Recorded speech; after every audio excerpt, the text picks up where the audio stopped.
এখন যেহেতু শীতের সিজন, তার জন্য নিরামিষ সবজি কিন্তু অ্যাভেলেবেল, মানে বাজারে মার্কেটে সবজির অ্যাভেলেবেল। তাই এরকম করে আমি আজকে নিরামিষ সবজি কতটুকু কেটে আজকে একটা নিরামিষ সবজি রান্না করলাম। তাই হ্যালো এভরিওয়ান, আশা করি সবাই ভালো আছো, তোমাদের আশীর্বাদও আমি অনেকটাই ভালো আছি। তো এদিক দিয়ে নিরামিষ সবজি সমস্তটা কেটে নিয়েছি, আর তার সাথে কিন্তু ডিম আলুর ঝোলও করবো। তো এদিক দিয়ে সব কিছু উপকরণ একসাথে সব কিছু রেডি করে নিয়ে এদিক দিয়ে ডিম আরও আলুটা ভেজে নিলাম। নেওয়ার সাথে সাথে তার সাথে মশলাতে একটুখানি দিব তোমার আদা রসুনের একটুখানি পেস্ট। তো সেটাই পেস্ট করে নিয়ে একটু মশলাটা অ্যাড করবো। আর সত্যি কথা বলতে ডিমের ঝোলটা কিন্তু আমি খেতে এত একটা ভালো পাই না, যেইভাবেই রান্না হোক তাও আমি ভালো পাই না। যেহেতু ঝোলের মধ্যে থেকে আমি ডিমটা উঠে নিয়ে সবজি দিয়েই খেয়ে নিই।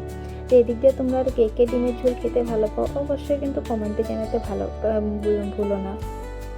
তো এদিকে দেখো আমার ডিমের ঝোল কমপ্লিট হয়ে গেছে। হয়ে যাওয়ার পরে কড়াইতে তেল দিয়ে তার সাথে তেজপাতা আর গোটা জিরা অল্প একটু দিয়ে তার সাথে যে এক এক করে সবজিগুলো অ্যাড করছিলাম। তার সবজির মধ্যে ছিল ফুলকপি, তারপরে মিষ্টি লাউ, লাউয়ের ডাঁটি, সিম, বেগুন, আলু, এসব দিয়ে আজকে একটা নিরামিষ সবজি করলাম। তার সাথে অল্প একটু শস্য বাটাও দিয়ে দেবো। তো এরকম করে নিরামিষ সবজি কে কে ভালো পাও অবশ্যই কমেন্টে জানাও।